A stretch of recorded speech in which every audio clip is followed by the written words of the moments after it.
আমি মনে করি জীবনে সুন্দরভাবে বেঁচে থাকার জন্য ঐশ্বর্য কিংবা খুব রাজকীয় অনেক কিছুর প্রয়োজন হয় না। জীবনে ভালোভাবে বেঁচে থাকার জন্য প্রয়োজন সুন্দরভাবে বেঁচে থাকার স্বপ্ন এবং প্রবল ইচ্ছা। প্রয়োজন নিজের সামর্থ্যের উপর সন্তুষ্ট থাকা, অন্য কারোর সাথে তুলনা না করে জীবনকে উপভোগ করার সুন্দর এবং স্বচ্ছ মানসিকতা।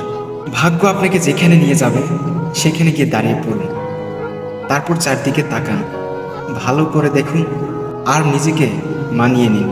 নিজেকে বলুন, এটা আমার নিয়তি, এখানে থাকতে হবে, এখানে বাঁচতে হবে।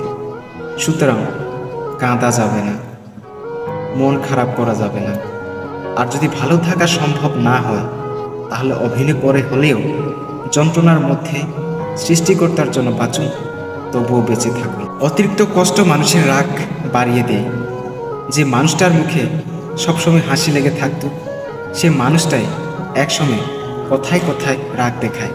হঠাৎ করে মানুষের বদলে যাবার পেছনে থাকে সীমাহীন কষ্ট, যা সবাই বুঝতে পারে না। উল্টো তার নাম দেওয়া হয় বদমেজাজি। 22 থেকে 28 বছর বয়সটা খুব অদ্ভুত। দেখবে এই বয়সে কারো বিয়ে হয়ে যাচ্ছে, কেউ জীবন নিয়ে খুব সংগ্রাম করছে। এই বয়সে কেউ হঠাৎ করে সফলতা পেয়ে যাচ্ছে, আবার কেউ কিছু করতে না পেরে হতাশার সাগরে ডুবছে। কেউ এই বয়সে পুরো সংসারটাই চালাচ্ছে, আবার কেউ এই বয়সে ফুর্তিতে জীবনযাপন করছে। জীবনটা আসলে অদ্ভুত। পুরুষ মানুষ সবচেয়ে বেশি লুকিয়ে রাখে কান্না।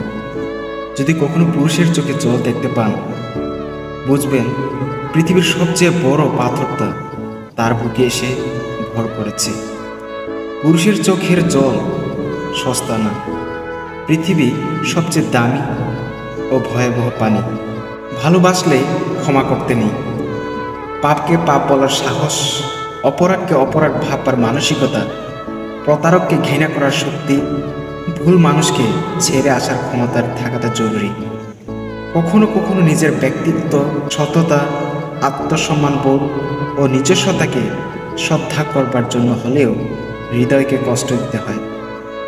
মানুষের মতন করে বাঁচতে শেখো।